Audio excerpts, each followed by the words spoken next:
जय हिंद दोस्तों, स्वागत है आपका। आज का जो टॉपिक है वो है सामान्य विज्ञान, जो झारखंड उत्पाद सिपाही और JSSC CGL दोनों के लिए स्पेशल है। तो चलिए हम लोग इसमें 20 प्रश्न देखेंगे जो हमारी परीक्षा में आने वाली है। तो पहला सवाल आप देख सकते हैं कि निम्न में क्या प्रकाश के वायुमंडलीय अपवर्तन का परिणाम नहीं है। थोड़ा ब्रश निकाल लेता हूं मैं।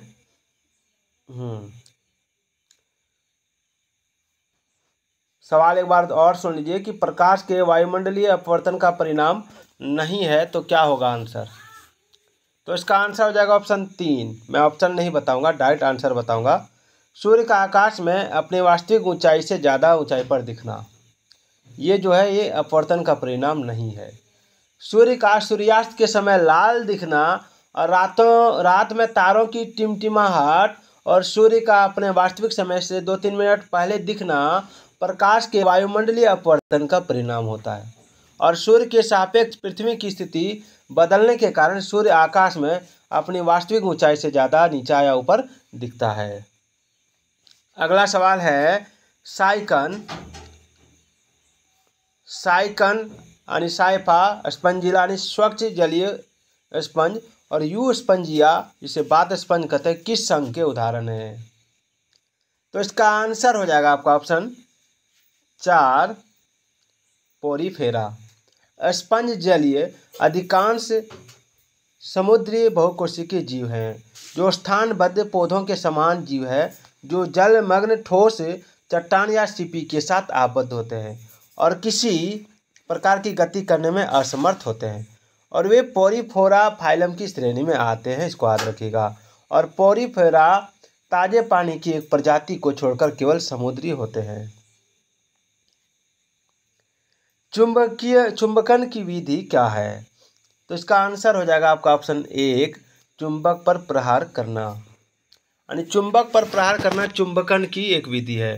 चुंबक को कॉइल में लपेटकर विद्युत धारा प्रवाहित करने पर भी चुंबकीय क्षेत्र का निर्माण किया जा सकता है, इसको याद रखना है। डैश में उच्चतर वर्ग होने के कारण कुलों के समूह होते हैं जिनके कुछ लक्षण एक समान होते हैं। तो इसका आंसर हो जाएगा ऑप्शन 1 गण यानी ऑर्डर। यानी गण परिवारों का एक संग्रह है जो कुछ समान विशेषताओं को प्रदर्शित करते हैं। परमाणु बम के विस्फोट में भारी मात्रा में ऊर्जा किसके कारण निकलती है।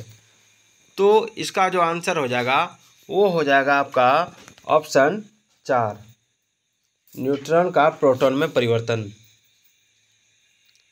निम्न में से अधिकतम द्रव्यमान किसका है। तो देखिए इसका आंसर क्या होगा। इसका आंसर हो जाएगा ऑप्शन 3 न्यूट्रॉन का। यानी न्यूट्रॉन का द्रव्यमान जो है अधिकतम होता है, याद रखना है। चलिए आगे बढ़ते हैं।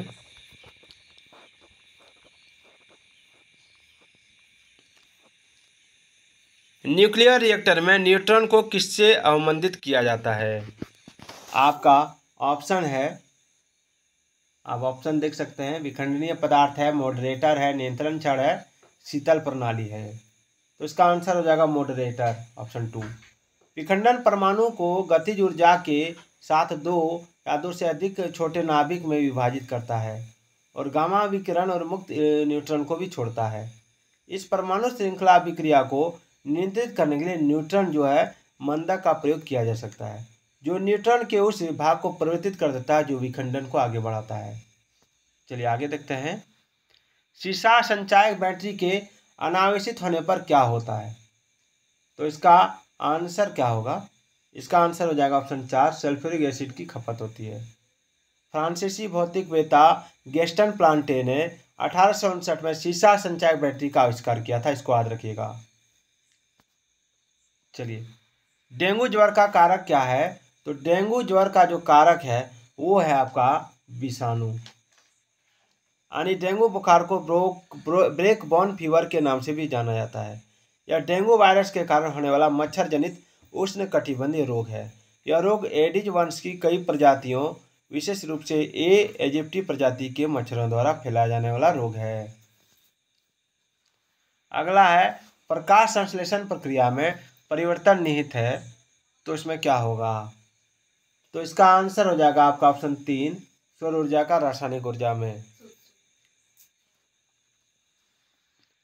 विटामिन B12 में कोबाल्ट की मौजूदगी को सर्वप्रथम किसके द्वारा सिद्ध किया गया था?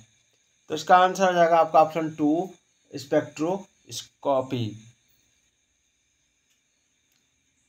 परमाणु अवशोषण स्पेक्ट्रोस्कोपी एक विश्लेषणात्मक रसायन विज्ञान तकनीक है जिसका प्रयोग विशेष धातु तत्व की एकाग्रता का निर्धारण करने और व्यापक या विटामिन के जो है बी जो है, ठीक है, इसको औषध के रूप में बनाने में किया जाता है। एंजाइम क्या होते हैं? तो देखिए एंजाइम जो है यह एक प्रोटीन होता है। चलिए 103 नंबर सवाल है, आधुनिक आवर्त सारणी में किसी आवर्त सारणी में बाएं से दाएं जाने पर धात्विक लक्षण क्या होता है? जब बाएं से दाएं जाते हैं तो क्या होता है? बाएं से दाएं जाएंगे तो क्या होगा? तो इसका आंसर हो जाएगा ऑप्शन 2, घटता है, धात्विक लक्षण घटता है, याद रखिएगा। निम्नलिखित में से कौन सी धातु कक्ष ताप पर द्रव्य रूप में रहती है? तो इसका आंसर हो जाएगा ऑप्शन 2, इसका आंसर हो जाएगा ऑप्शन 2, पारा। अगला सवाल देखते हैं, क्लोरोफिल में क्या पाया जाता है? तो इसका आंसर हो जाएगा आपका ऑप्शन 2, मैग्नीशियम। अधिकांश लोगों के कानों के लिए अल्पतम श्रवण योग्य ध्वनि का क्या स्तर है? तो इसका आंसर हो जाएगा ऑप्शन 2, 0.002 माइक्रोबार। यानी मानव की श्रवण सीमा जो है 20,000 से 20,000 हर्ट्ज है। ठीक है, चलिए आगे देखते हैं, प्राकृतिक कोलाइड कौन सा है? तो इसमें प्राकृतिक कोलाइड जो है वो है आपका रक्त। मानव शरीर में प्राकृतिक कोलाइड रक्त के रूप में देखा जा सकता है। ठोस अपशिष्ट पर प्रवेश्य पदार्थ के विलेपन को क्या कहते हैं? तो इसका आंसर हो जाएगा ऑप्शन 1, संपुटन। औद्योगिक ठोस कचरे में विषाक्त या खतरनाक घटक की रोकथाम वर्तमान में निम्नलिखित पद्धतियों से की जाती है। एक, निष्क्रिय गैर प्रतिक्रियाशील अवैध सामग्री के साथ अपशिष्ट पदार्थ के कणों की कोटिंग, और दूसरा, एक निष्क्रिय गैर प्रतिक्रियाशील अवैध सामग्री के साथ अपशिष्ट पदार्थ के खंडों की कोटिंग, जिसे संपुटन कहते हैं। जल उपचार में पराबैंगनी किरणों का प्रयोग किस रूप में किया जाता है? तो इसका आंसर हो जाएगा ऑप्शन 4, रोगाणुनाशक के रूप में। अगला सवाल है, टेबल शर्करा किस प्रकार की शर्करा है? तो टेबल शर्करा जो है ये आपका हो जाएगा ऑप्शन 4, सुक्रोज। सुक्रोज नहीं है, सुक्रोज है। सुक्रोज वह कार्बनिक यौगिक है जिसे टेबल शर्करा कहा जाता है, और इसका सूत्र जो होता है वो होता है C12H22O11। तो ये था 20 महत्वपूर्ण प्रश्न। अगर आज का ये वीडियो आपको अच्छा लगा तो कमेंट जरूर कीजिएगा। Thank you. जय हिंद, जय भारत।